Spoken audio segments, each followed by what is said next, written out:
reenact the war.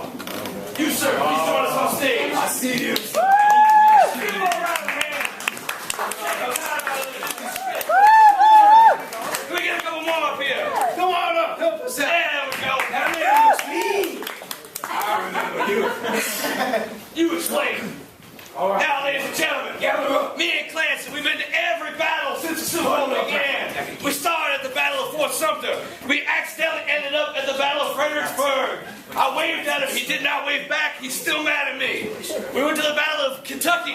There was a lot of guys from the hills. They didn't like us. We went to the Battle of New York. We went to the Battle of Boston. They fed us beans. It was disgusting. Now, if you've never seen these battles before, this will be new to you, and you will enjoy this. If you have been here before, you will be bored, but pretend like you're not.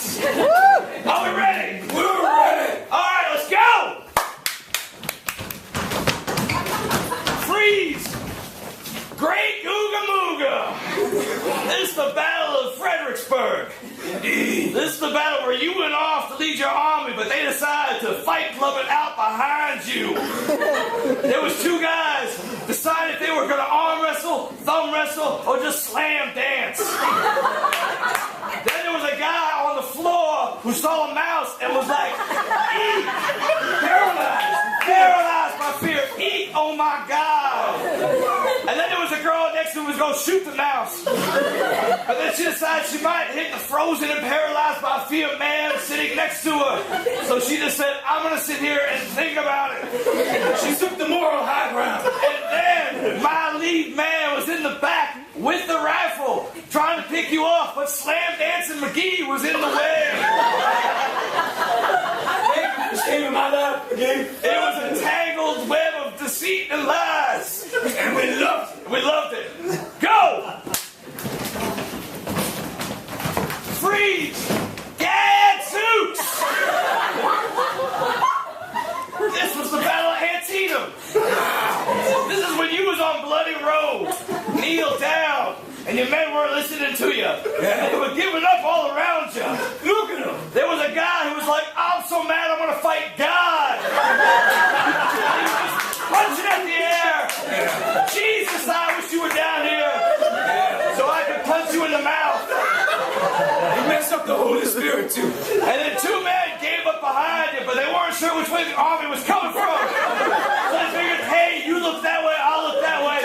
We'll watch each other's backs. We lacked a compass. And then there was a bored guy in the middle who was like, I can't wait till this is over.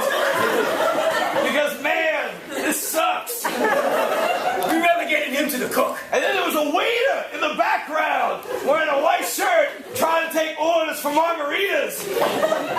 But then it was like, wait a minute, these guys don't have any money and they look like they tip poorly. After the Mexican War, they got some bad ideas. And then there was one lady who lived down the street who came out and said, wow, I sure love long sweaters and looking off into the middle distance like a really serious laugh.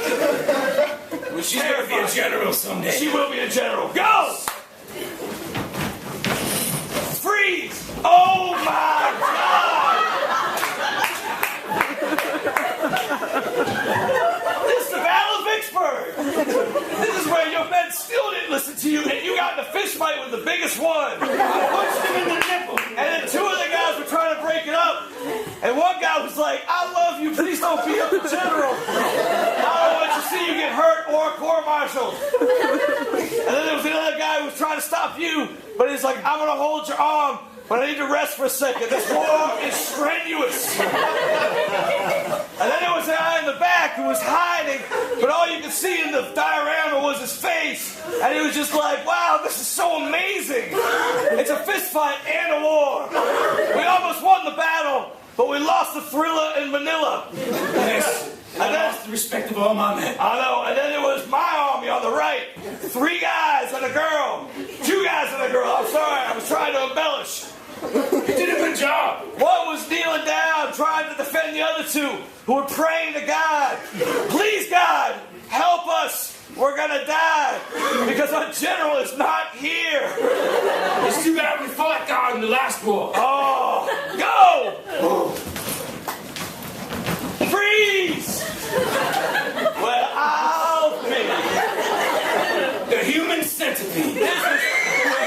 This was the human centipede's march to the Atlantic, right through Atlanta. And there he was, Sherman, standing amongst them, saying, yo, you in the front, make sure you eat something good because everyone behind you will get the worst part of it. And that's why it precipitously went down to where you were feeling good, but then the girl on the end was like, oh, what did you eat? And what did you eat?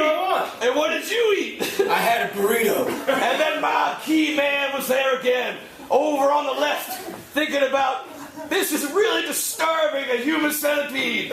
Who has time to sew those many people together? I mean, that's a lot of thread. And I'm not a seamstress. No, even Betsy Ross wouldn't think up some shit like this. I know. And then there was a dead man hiding behind a stump.